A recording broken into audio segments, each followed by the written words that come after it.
যে আফ্রিকা, এই আফ্রিকাকে বলা হয় দুর্ভিক্ষের মহাদেশ, তাই তো? এই দেশে একটা শহর আছে, শহরটার নাম হচ্ছে হাবাসা, বর্তমানে যার নাম হচ্ছে ইথিওপিয়া। ইথিওপিয়া যার নাম। এই ইথিওপিয়াতে একটা লোক জন্মগ্রহণ করেছিলেন, তার নাম হচ্ছে লোকমান। নাম কি? লোকমান, যাকে আমরা লোকমান হাকিম বলে জানি। এই লোকমান হাকিম নবী ছিলেন না, রাসূলও ছিলেন না, কিছুই ছিলেন না, কিন্তু তিনি ছিলেন হাকিম, প্রজ্ঞাময়, অর্থাৎ খুব জ্ঞানী, খুব শিক্ষিত, খুব শিক্ষিত। দেখতে কেমন ছিল না? দেখতে ছিল সাইজ মোটামুটি ভালো। আফ্রিকার মানুষ মানে ঠোঁটগুলো নিচের দিকে ঝোলা, মাথার চুলগুলো পাখির বাসার মতো কালো, কুচকুচ কুচকুচ কুচকুচ কুচকুচ করে আফ্রিকার মানুষ। আল্লাহ সুবহানাহু ওয়া তাআলা লোকমান হাকিমের জ্ঞানটাকে এত প্রাধান্য দিলেন যে ওই লোকটার নাম টেনে এনে কোরআন মাজিদে পরিপূর্ণ একটা সূরার নামকরণ করে দিলেন। তার মানে বোঝা যায় আমি কোন বংশের, এই জন্য আমার কোনো মর্যাদা নেই। আমি লম্বা না বেটে, এর কারণে আমার এক্সট্রা কোনো মর্যাদা নেই।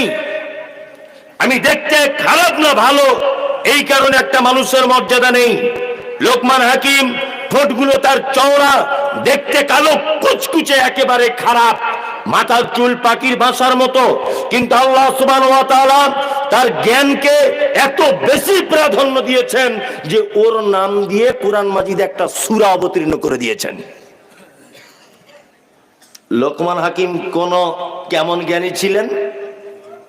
লোকমান হাকিম একটা লোকের কাছে কাজ করতেন, তা সেই লোকটা বলছে, লোকমান, ওই লোকমান, আজকে বাড়িতে রান্না হয়েছে কি? তা লোকমান বলছে, আজকে একটা বকরি রান্না হয়েছে। বলছে তাই? বলছে হ্যাঁ। বলছে বকরির শরীরের ভিতরে সব থেকে যেটা খারাপ জিনিস ওটা আমাকে দাও, খাবো আমি।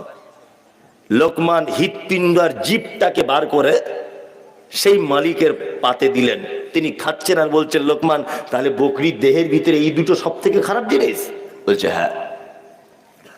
আরো কিছুদিন পার হলো, লোকমানকে জিজ্ঞাসা করা হচ্ছে, লোকমান, আজকে বাড়িতে কি কি রান্না হলো? তখন লোকমান বলছে, আজকে বকরি কাটা হয়েছে। বলছে আজকে বকরির শরীরের সব থেকে উৎকৃষ্ট জিনিস, অর্থাৎ সব থেকে ভালো জিনিস দুটো অঙ্গ আমাকে দাও, আমি আজকে খাবো। লোকমান হাকিম সেই দিনও দিলেন জিভ আর হৃৎপিণ্ড। তখন মালিক বলছে, আগের দিনে নিকৃষ্ট জিনিস এই দুটো দিলে, আজকে উৎকৃষ্ট জিনিস এই দুটো দিলে?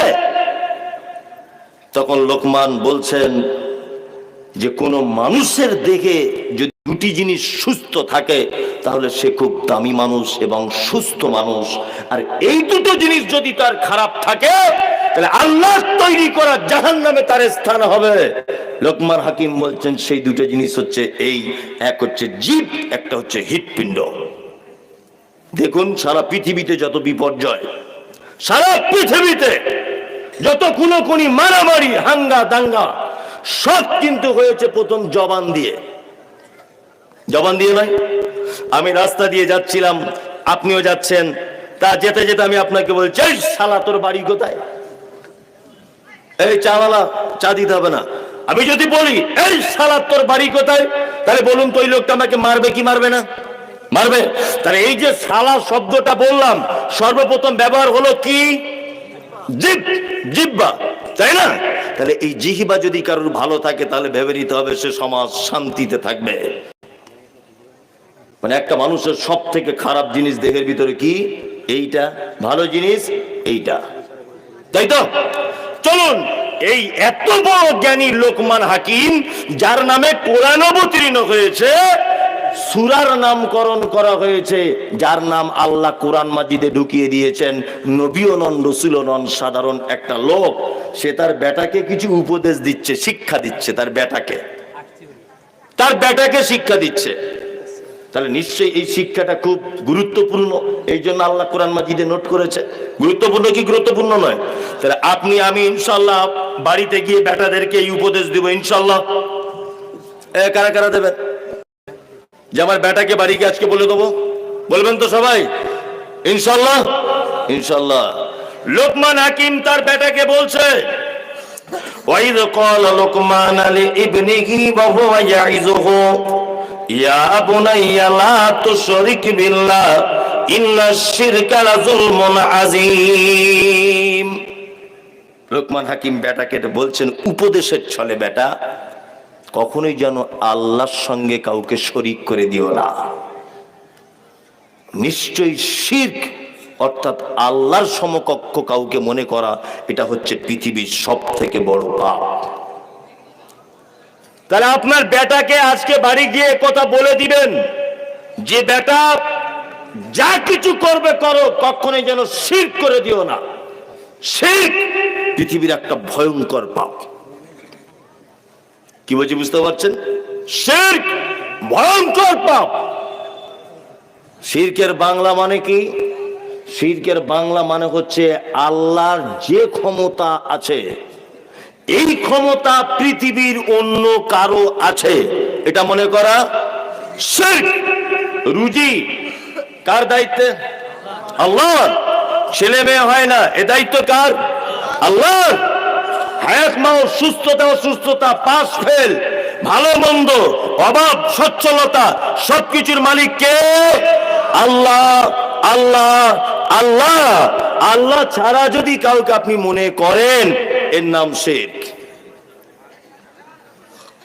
এইবার আপনাকে আমি একটা কথা বলে রেখে দিচ্ছি, ভালো করে শুনে নেন।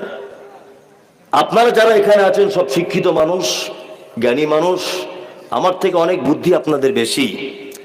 শিরক বুঝতে গেলে আপনাকে সর্বপ্রথম তাওহীদ বুঝতে হবে। তাওহীদ, তাওহীদ মানে, তাওহীদ মানে একত্ববাদ। একত্ববাদটা কেমন বুঝবেন? এই তুমি উঠে দাঁড়াও, দাঁড়াও, তুমি উঠে দাঁড়াও। একটা কথা জিজ্ঞেস সবাইকে দেখাবো, উঠে দাঁড়াও, জাদু দেখাবো, ওঠো। হ্যাঁ, এই উঠে দাঁড়ালো, এখানে বললাম এই উঠে, তুমি উঠে দাঁড়াও, ও দাঁড়ালো। আচ্ছা বলুন তো, এর পরে যদি ওই লোকটাও পাশে উঠে দাঁড়ায়, তাহলে ওই লোকটা ভুল করবে না ঠিক করবে? বুঝে উত্তর দেন।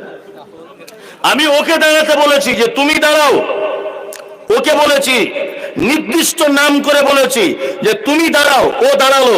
এরপরে এই লোকটা উঠে দাঁড়িয়েছে, ভুল করবে না ঠিক করবে? ভুল।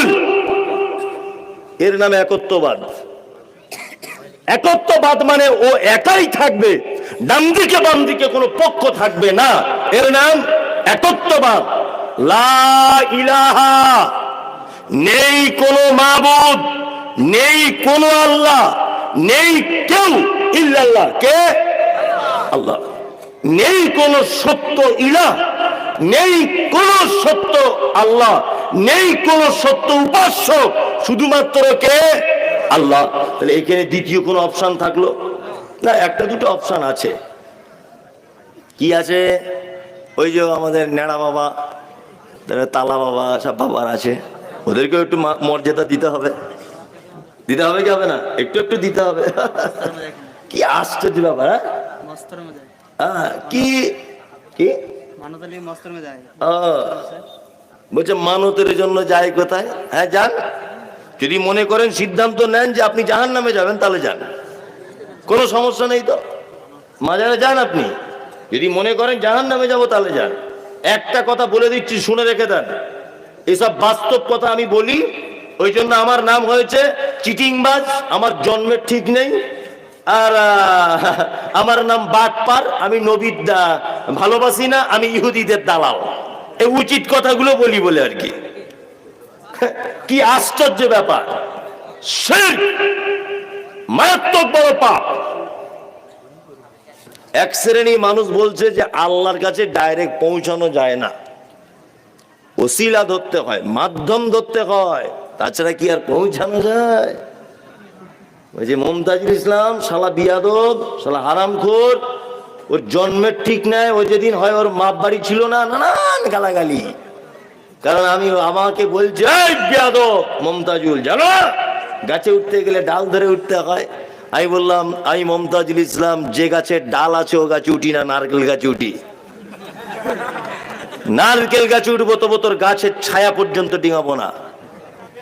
কি হয়েছে বুঝতে পারছেন না? এই মানুষ মাধ্যম ধরে কখন জানা আছে? জানা নেই। দুইটা কারণে মানুষ মাধ্যম ধরে। এক, পরিচিতি না থাকলে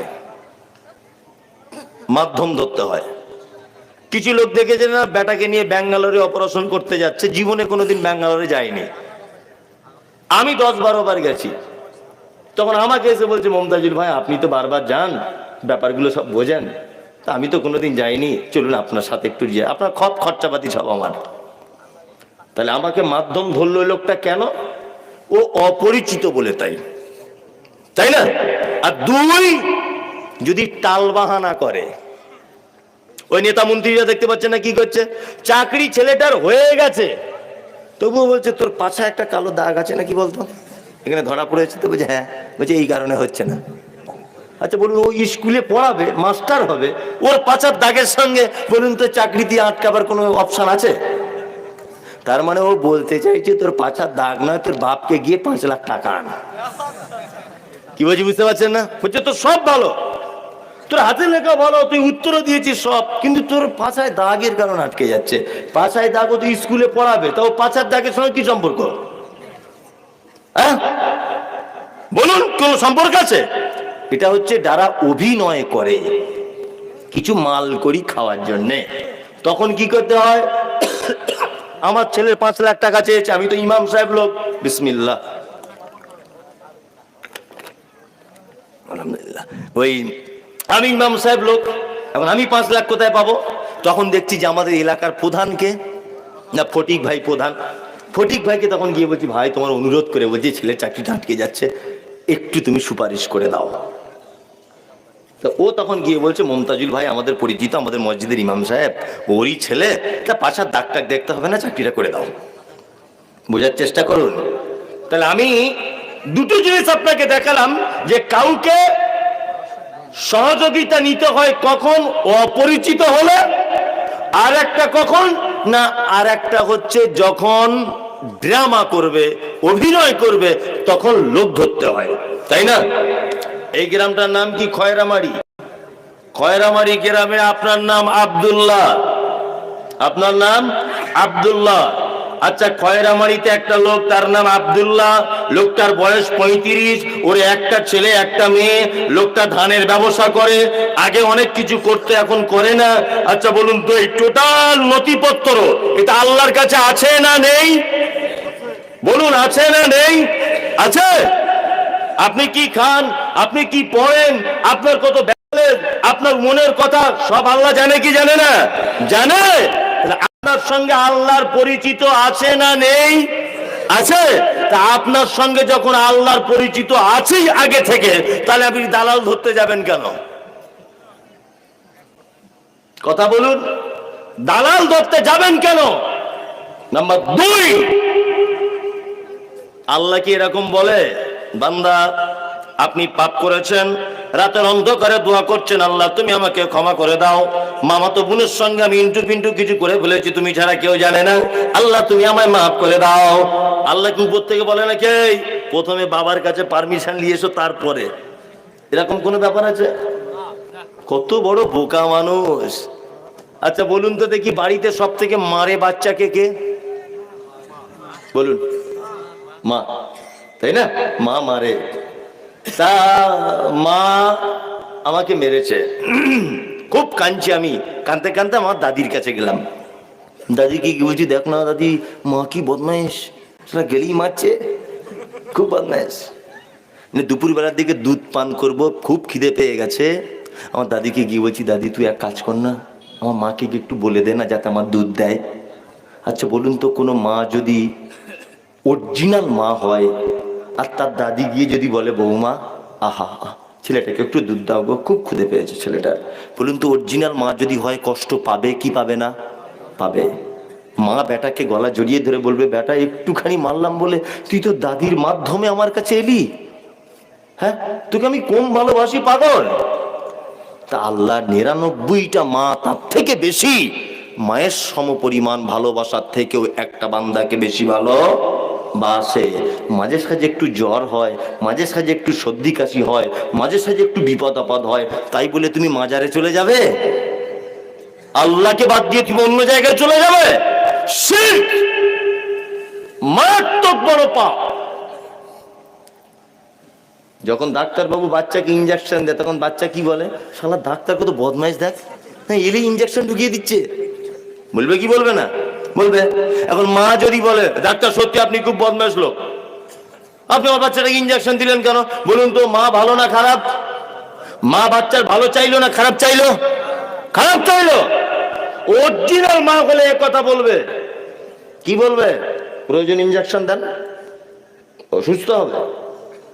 যখন হেলমেট ছাড়া গাড়ি চালাচ্ছেন, পুলিশ ধরেছে, 500 টাকা ফাইন করে দিয়েছে, তো সাইডে দাঁড়িয়ে দাঁড়িয়ে গাল দিচ্ছে, হ্যাঁ কোন মায়ের যে সন্তান, একে যদি একা একা পাই না শেষ করে দিব, বলছে না 500 টাকা নিয়ে নিল।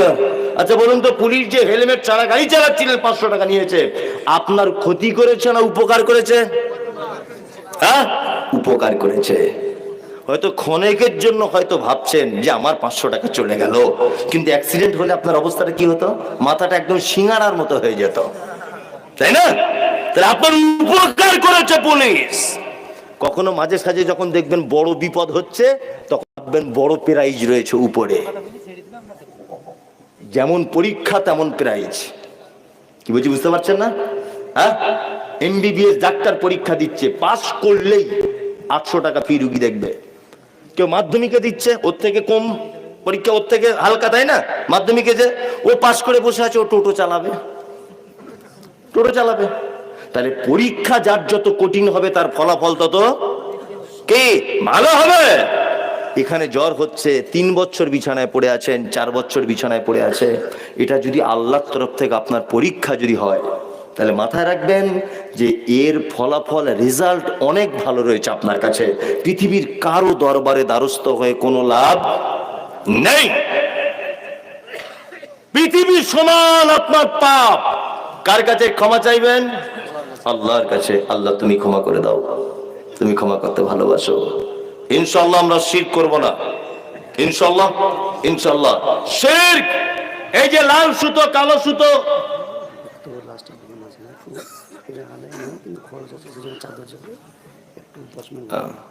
আচ্ছা ওটা এখন নয় তো, এখন ও আচ্ছা ঠিক আছে, তাই হবে।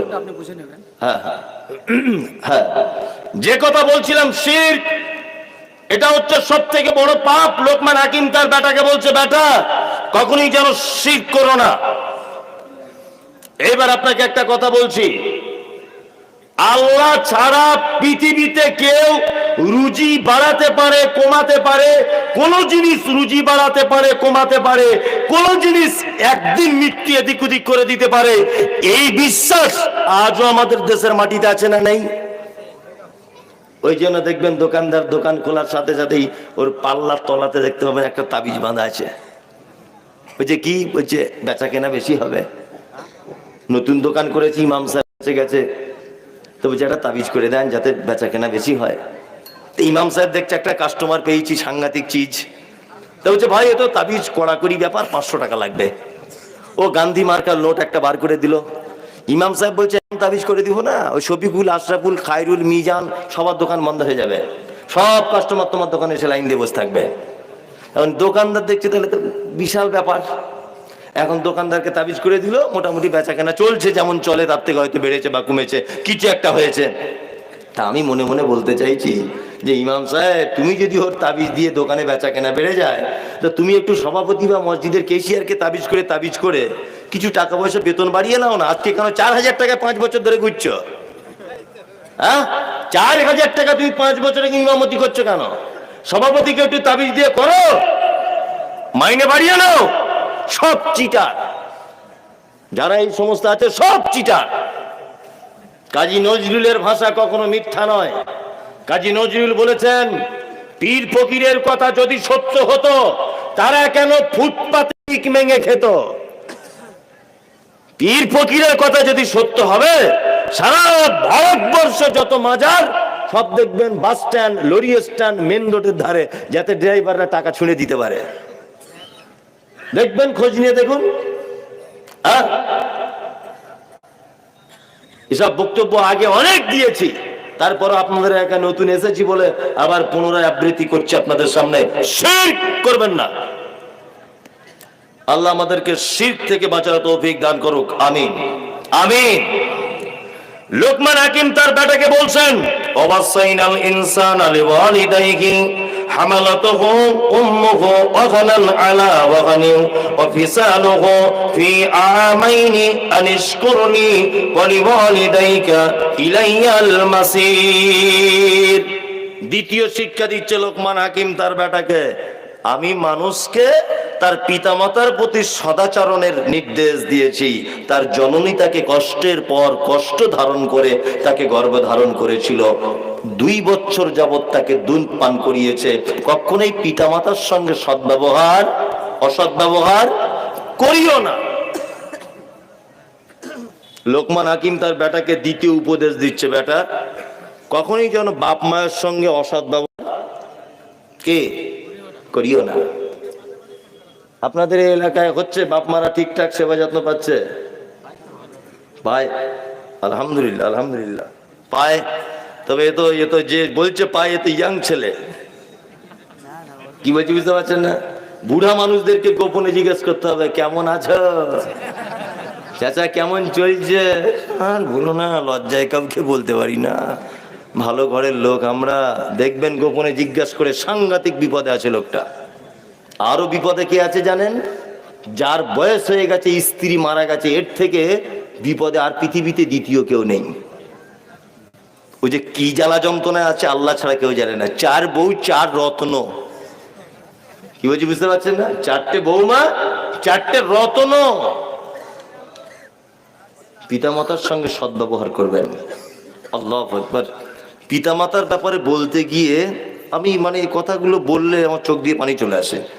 পিতামাতার ব্যাপারে বলতে গিয়ে আল্লাহ কোরআন মাজিদে একটা এত আশ্চর্য কথা বলেছেন যা আপনি মনে হয় এর আগে কোনোদিন শুনেছেন কি বলতে পারবো না, তবে আজকে আপনাদের সামনে বলছি পিতামাতার মর্যাদাটা কতটা। প্রথমে বলে রাখছি, 1, পিতামাতার পায়ের তলায় জান্নাত না, ভুল হয়েছে, মায়ের পায়ের তলাতে জান্নাত, পিতার পায়ের তলায় জান্নাত নেই।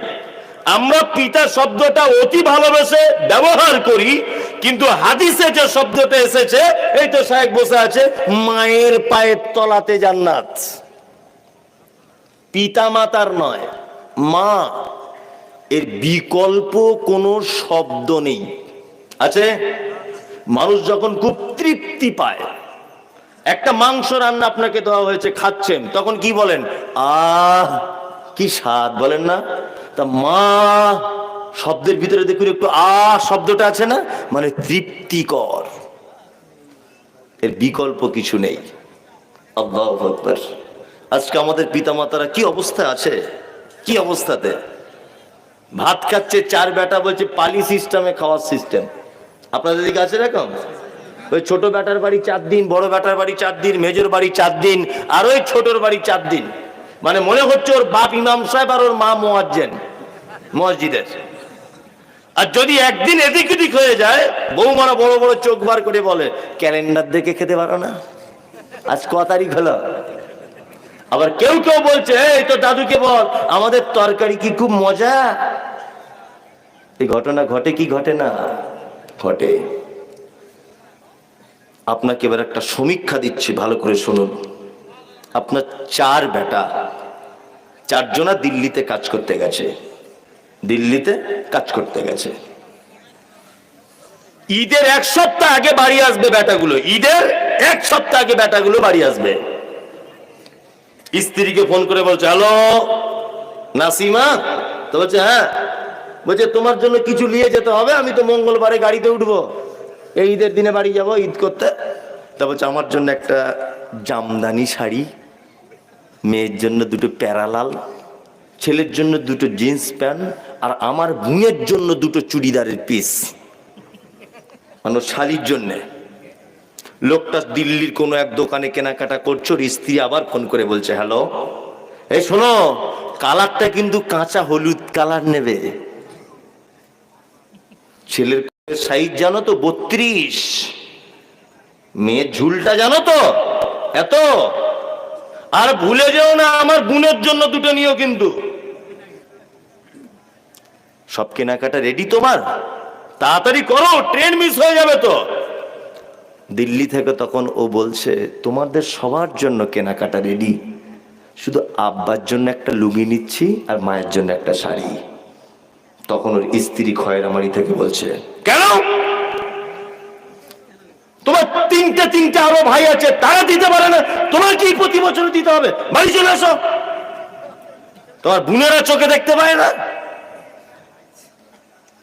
ও বাড়ি চলে এলো। চার ভাইয়ের একই অবস্থা।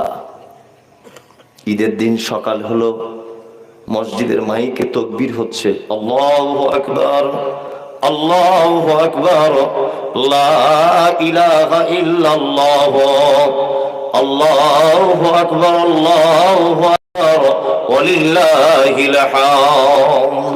তাকবীর হয় না? হচ্ছে। সবাই নতুন জামা পরে ঈদগাহে চলে যাচ্ছে। তোমার আব্বার 90 বছর বয়স। সবাই ঈদগাহে চলে গেছে। তোমার মা তখন, তোমাদের সবার দুতলা বাড়ি, সিঁড়ি দিয়ে উঠতে পারে না তোমার মা। চার ভাই যুক্তি করে তোমার মাকে মশারি টাঙিয়ে আমাদের সিঁড়ির ঘরের তলাতে রেখে দিয়েছে। তোমার মায়ের বয়স 85 বছর, উঠতে পারে না। তোমার মা কাঁপা কাঁপা গলাতে তোমার আব্বাকে বলছে, সাইফুলের আব্বা, আজকে ঈদের দিন তুমি তাও এখনো ঘরে বসে আছো?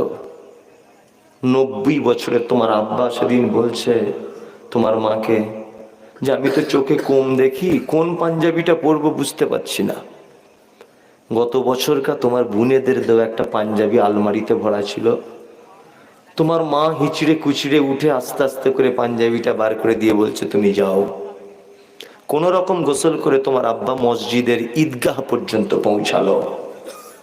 নামাজ শেষ হয়ে গেছে, তোমার আব্বা বাড়ি চলে আসছে আস্তে আস্তে করে, তোমাদের মেন গেটের সামনে বসে আছে। চার ভাইয়ের বাড়িতেই লোক কুটুম ভর্তি। ঈদের দিন দুপুর 2টো পর্যন্ত তোমার আব্বা গেটে বসে আছে। একটা বৌমা 2 পিস মাংস আর একটা পরোটা দিয়ে বললো না যে আব্বা তুমি এটা খাও। তোমার মা আজকে তো রানীর বেশে সিংহাসনে বসে থাকার কথা।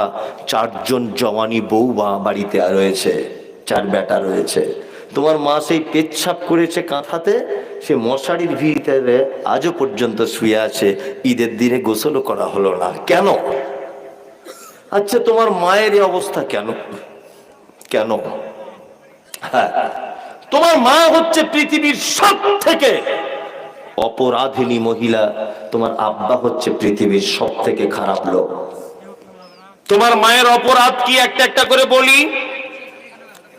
তোমার মায়ের অপরাধটা কি একটা একটা করে বলি?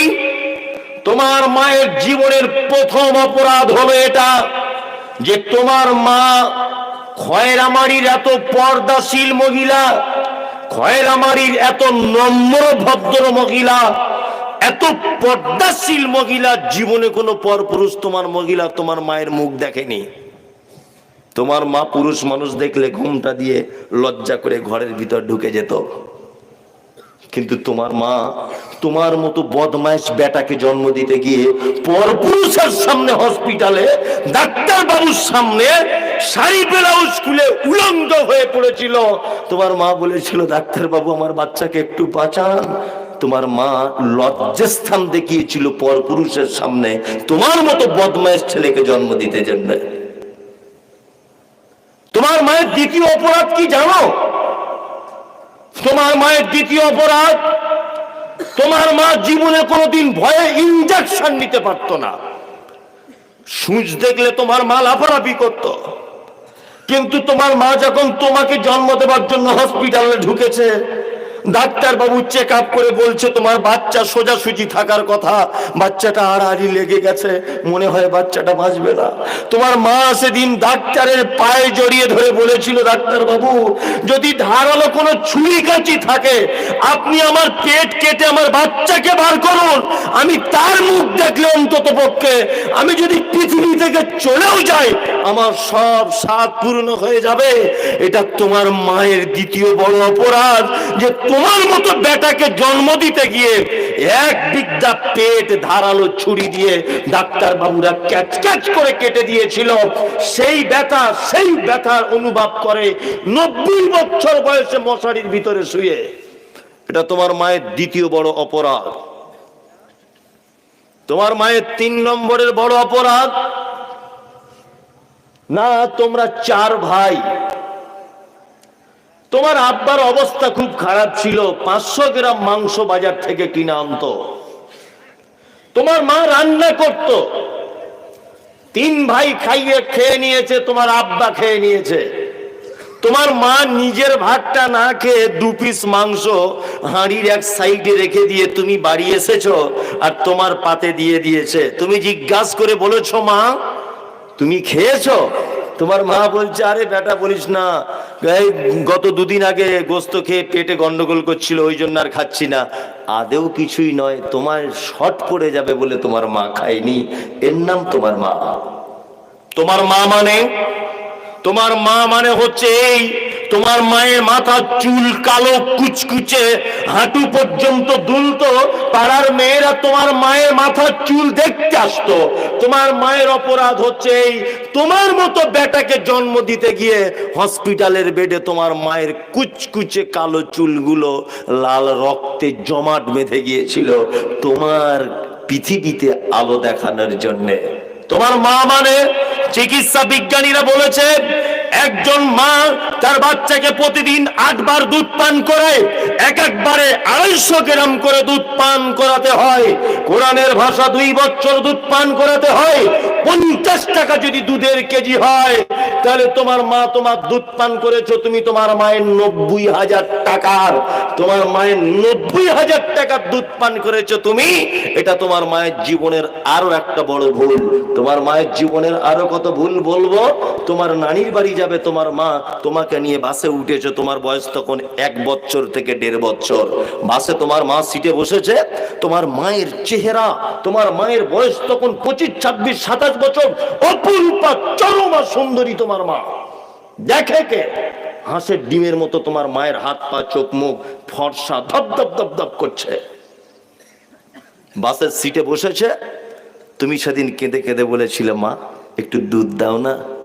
তোমার মা খয়রামারির পর্দাশীল মেয়ে লজ্জা করে বলছে, আব্বু কেমন করে দুধ দেবো তোকে?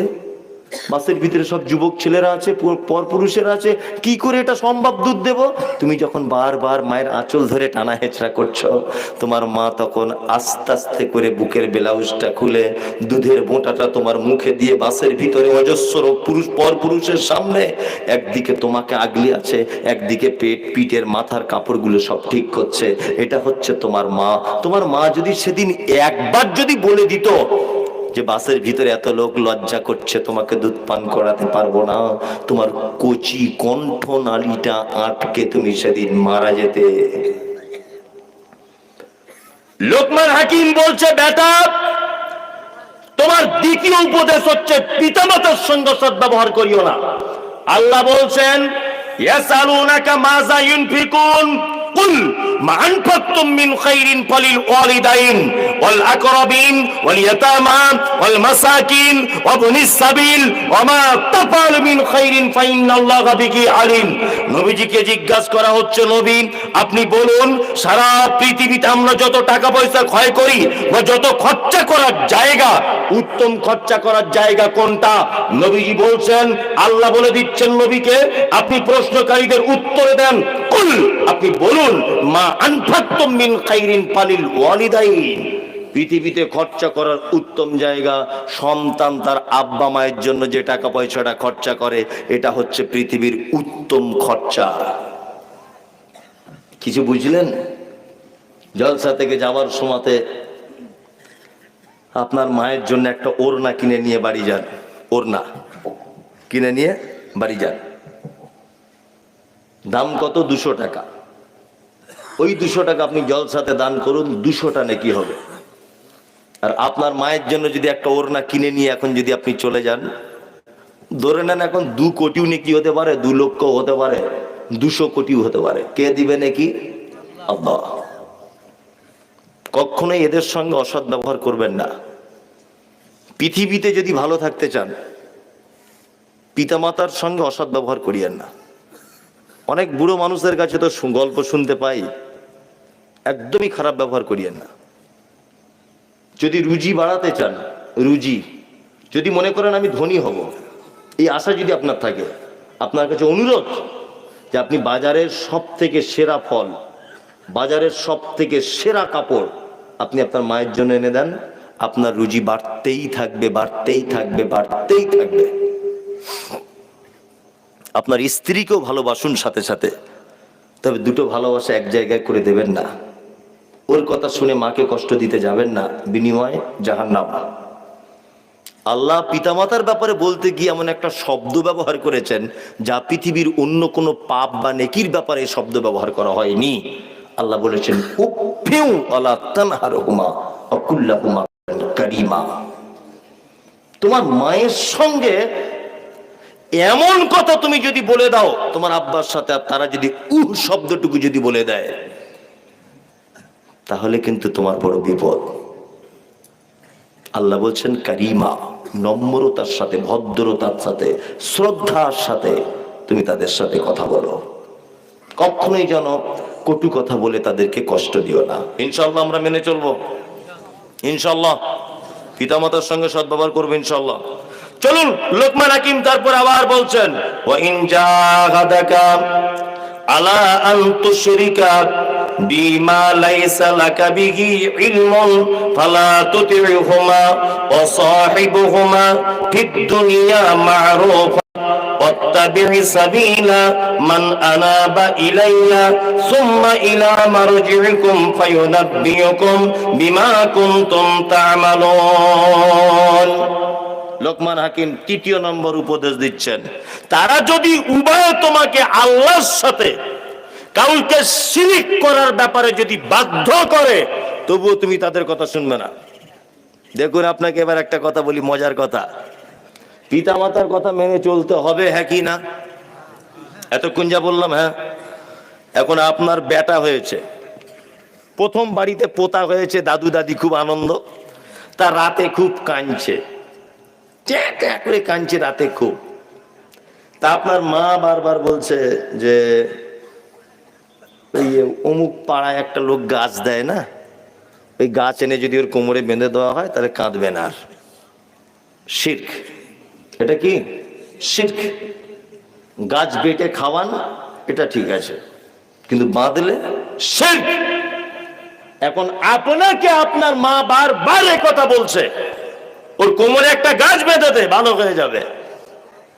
আপনার মা হাজার বার যদি বলে, মায়ের কথা শোনা যাবে না, একদম শোনা যাবে না। শিরকের ব্যাপারে যদি আপনাকে আহ্বান করে আপনার আব্বা মা, আপোষ করা যাবে না।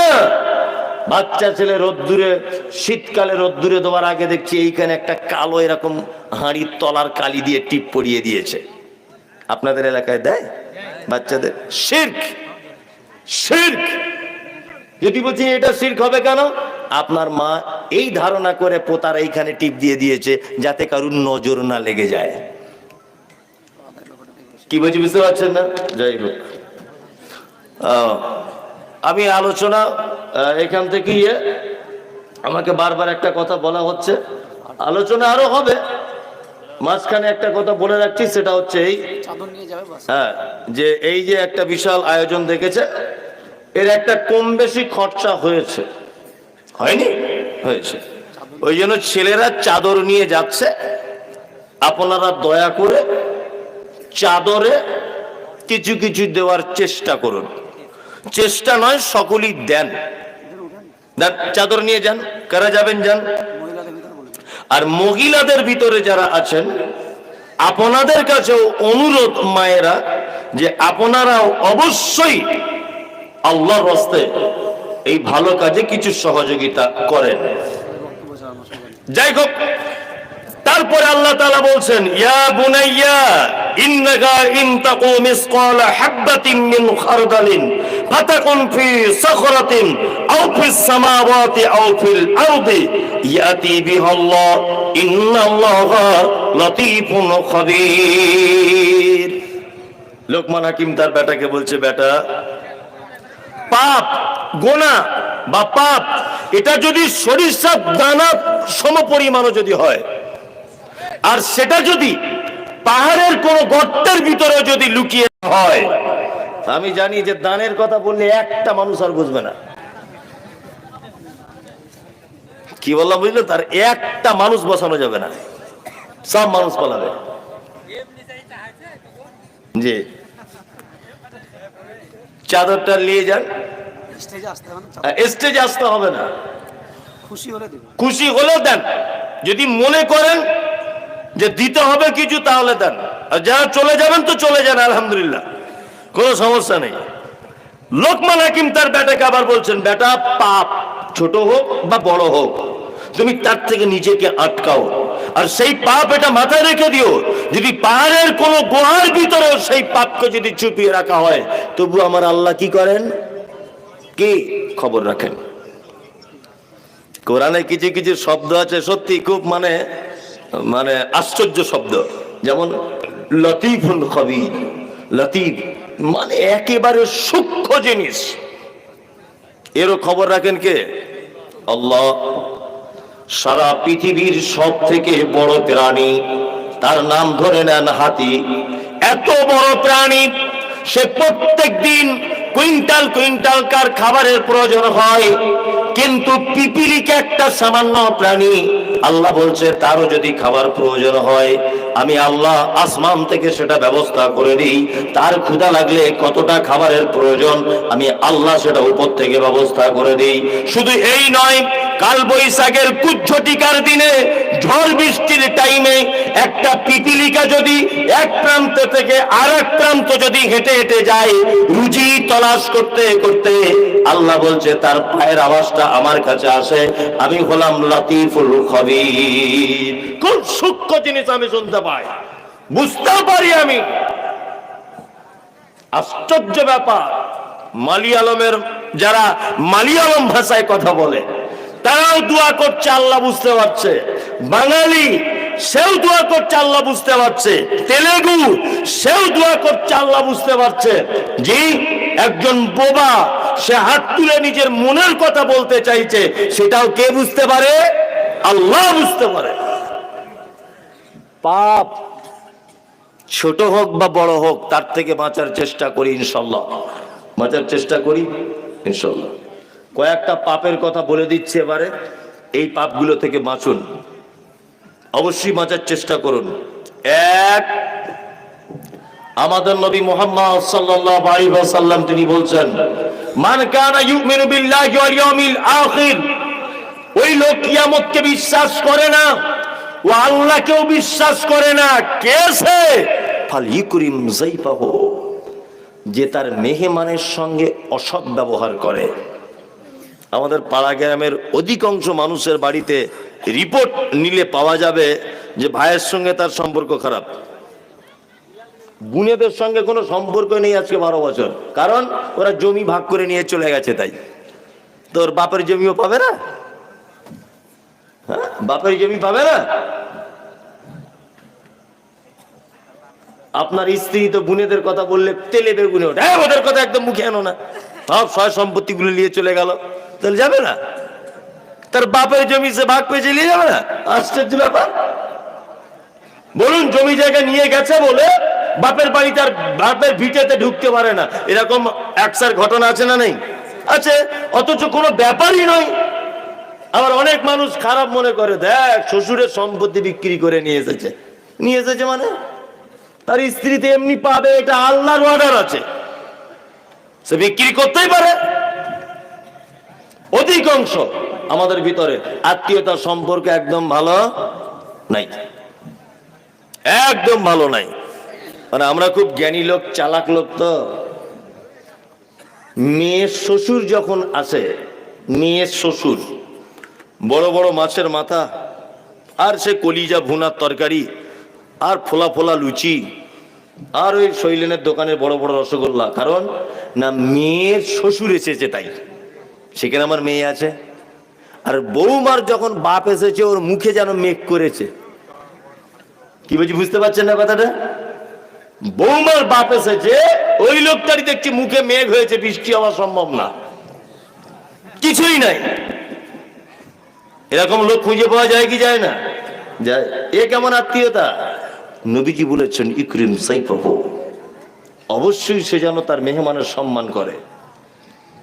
আমি আপনার বাড়িতে যদি যাই, আপনি আমার বাড়িতে যদি আসেন, অবশ্যই আপনার উপর আমার একটা হক, আমার উপর আপনার একটা হক আছে, মেহমান আর মেজমান।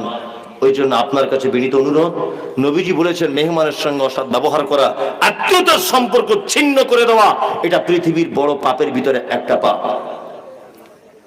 দুই, আল্লাহ নবী সাল্লাল্লাহু আলাইহি ওয়াসাল্লাম বলেছেন আমান কানা ইউমিনু বিল্লাহি ওয়াল ইয়াউমিল আখির ফালইউজি জারাহু। ওই লোক আল্লাহকে বিশ্বাস করে না, ও কিয়ামতকেও বিশ্বাস করে না। বলছে কে সে? যে তার আত্মীয় বা তার পাড়া প্রতিবেশীর সঙ্গে অসৎ ব্যবহার করে। পাড়া প্রতিবেশীর সঙ্গে তো আমাদের কারোর সঙ্গে কারোর কথা নাই। এ ডান দিকে চললে ও বাম দিক দিয়ে দেখছি ঘুরে ঘুরে আসছে, এরকম আছে না নেই? আবার দেখছি লোকটা তসবিহ হাতে করে মসজিদেও যাচ্ছে, যাচ্ছে না? আবার দেখছি লোকটা দাড়িওয়ালা টুপিওয়ালা মুসল্লি লোক, অথচ প্রতিবেশীর সঙ্গে তার কোনো সম্পর্ক ভালো নাই। নবীজি বলছেন একটা লোক মারা গেল, তার প্রতিবেশী 40 জন লোক যারা কখনো আল্লাহর সঙ্গে কাউকে শরীক করেনি, এইরকম 40 জন লোক যদি তার পক্ষে কথা বলে যে লোকটা খুব ভালো ছিল, তাহলে আশা করা যায় ওই 40 জনের রায় অনুযায়ী আল্লাহ সুবহানাহু ওয়া তাআলার রায় হলে হতে পারে। আর 40 জন মানুষ যদি এরকম বলে তাহলে মরে গেছে, ঠিক হয়েছে, মরে গেছে, খুব হয়েছে, পাড়াটা খুব জ্বালিয়ে খাচ্ছিল, এরকম বলে কি বলে না? বলে। এইরকম যদি বলে দেয় তাহলে তার অবস্থা খারাপ। আল্লাহ নবী সাল্লাল্লাহু আলাইহি ওয়াসাল্লাম বলেছেন কোন প্রতিবেশী যেন আর একটা প্রতিবেশীর দেওয়ালে কাঠ, কুঞ্চি, এই জাতীয় কোনো জিনিস যেন রাখতে নিষেধ না করে। এই মমতাজুল ইসলাম গরিব মানুষ, আমার বাড়িতে কল নেই, তা আমার স্ত্রী দুদিন আপনাদের বাড়িতে পানি আনতে গেছে, তা আপনার স্ত্রী বলছে বুবু আজকে দুদিন তো হয়েই গেল, এবার তোমাদের কলটা সারো, আমাদের কলে আর আসতে হয় না, এলে কল খারাপ হয়ে যেতে পারে। অথচ ওদের বাড়ির 35 জন অটোমেটিক কলটা ধরে এরকম করে চাপছে, তখন কল খারাপ হয় না। আমার বউ দুদিন গেছে বলে কল খারাপ হয়ে যাবে? হ্যাঁ, আল্লাহ আপনার ব্যাপারে বলতে গিয়ে বলেছেন ওয়ায়ামনাউনাল মাউন, ওয়ায়ামনাউনাল মাউন, ওদের জন্য দুর্ভোগ, ওদের জন্য অকল্যাণ যারা তার প্রতিবেশীকে সামান্য উপকার করা থেকে নিজেকে হটিয়ে রাখে। নবীজি বলছেন ওর তো ঈমানই নেই যে প্রতিবেশীর সঙ্গে অসৎ ব্যবহার করে। নাম্বার 3, আল্লাহ নবী সাল্লাল্লাহু আলাইহি ওয়াসাল্লাম তিনি বলছেন কি, যে যার জবান আছে মিষ্টি কথা বলে, নতুবা সে চুপ থাকবে। জবান আছে বলে উল্টো পাল্টা কথা বলা যাবে না। হ্যাঁ, জবান আছে, ক্ষমতা প্রয়োগ করতে যাবেন না, কাউকে গালাগালি কটু কথা বলতে যাবেন না। আগেই আপনাকে প্রথমে একটা কথা বলেছিলাম যে মানুষের দেখে সব থেকে নিকৃষ্ট জিনিস কি? জিহ্বার হৃৎপিণ্ড। সব থেকে উৎকৃষ্ট জিনিস কি? জিহ্বার হৃৎপিণ্ড। আপনি ভাষা খারাপ করিয়েন না। ভিখারি এসেছে বাড়িতে, অভাবী লোক এসেছে, আল্লাহ নবী সাল্লাল্লাহু আলাইহি ওয়াসাল্লাম বলছেন তুমি যদি ভিক্ষা দিতে নাও পারো তাহলে এক কাজ করো, ফালিয়াকুল খাইরান আও লা। আল্লাহ নবী সাল্লাল্লাহু আলাইহি ওয়াসাল্লাম বলছে আফজালুল কওল সাদাকাতুন, উত্তম কথা বলো তাকে। দেখুন, ইসলাম শুধু দাওয়াত আর তাবলীগের মাধ্যম দিয়ে কিন্তু আসেনি। ইসলাম শুধুমাত্র মানুষের কাছে কোরআনের দাওয়াত এর মাধ্যমে শুধু ইসলাম আসেনি। ইসলাম কিন্তু এসেছে অনেকটা ব্যবহারের দিকেও নির্ভর করে। মুহাম্মদ সাল্লাল্লাহু আলাইহি ওয়াসাল্লামের অনেক ব্যবহারের কারণেও মানুষ মুগ্ধ হয়ে ইসলাম গ্রহণ করেছে, করেছে না? করেছে। জবান যে কোনো জায়গায় ব্যবহার করিয়েন না, একটু ভালো জায়গাতে ব্যবহার করার চেষ্টা করুন। যাই হোক, রাত্রি অনেক হলো, মানে এখনকার কোন জলসা 11টা, খুব জোর হলে 12টা পর্যন্ত যায়। মানে মানুষ তো সব ব্যস্ত, সকাল হলে কেউ দার্জিলিং যাবে, কেউ জার্মান, জাপান, সব